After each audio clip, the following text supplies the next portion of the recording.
দেশ ছেড়ে পালাতে গিয়ে এয়ারপোর্টে ধরা পড়লেন সালমান শাহ হত্যার প্রধান আসামি ডন এবং আজিজ ভাই, যাদের বিরুদ্ধে দেশ ত্যাগে প্রশাসনের কঠোর হুঁশিয়ারি ছিল।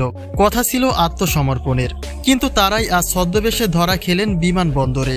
ঠিক এমনই দুটি ভিডিও চিত্র ছড়িয়ে পড়েছে সামাজিক যোগাযোগ মাধ্যমে, যেখানে দেখা যায় ডনকে হাতকড়া লাগিয়েছে পুলিশ, আর অন্যদিকে আজিজকেও হাতকড়া লাগিয়ে টেনে নিয়ে যাচ্ছে। যে বিষয়টি রীতিমতোই তোলপাড় শুরু করেছে সামাজিক যোগাযোগ মাধ্যমে। খবরের হেডলাইনেও দেখা গেছে অবশেষে গ্রেপ্তার হলেন সালমান শাহ হত্যার প্রধান আসামিরা।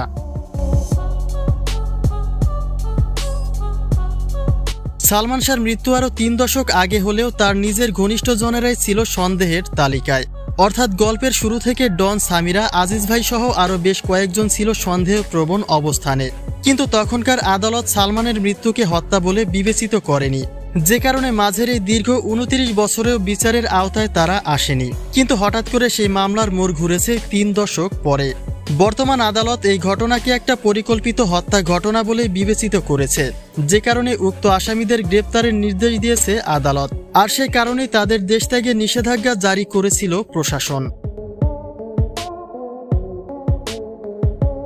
মামলাটি হত্যা মামলায় রূপ নিতে ডন জানিয়েছিলেন তিনি আত্মসমর্পণ করবেন, কারণ যে ঘটনার কোনো কিছুই তিনি জানেন না, সেই ঘটনায় তাকে আসামি করা হয়েছে। কিন্তু এই কথা মামলার ভারপ্রাপ্ত পুলিশ কর্মকর্তাকে বললে তিনি বলেন ডন যে আত্মসমর্পণ করবেন এমন কোনো বার্তা তার কাছে আসেনি, অতএব পুলিশ তাদের নিজ দায়িত্ব পালন করে যাবেন। আর তার 2 দিন না যেতেই প্রকাশ পেল ডন এবং আজিজের গ্রেপ্তারের ভিডিও চিত্র।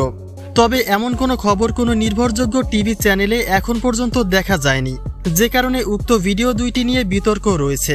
যদিও এখন পর্যন্ত আনুষ্ঠানিকভাবে পুলিশ তাদের গ্রেপ্তারের ঘোষণা দিতে পারেনি, তবে প্রকাশিত এই ঘটনা বাস্তব হলে আশ্বস্ত হবে সমগ্র দেশবাসী।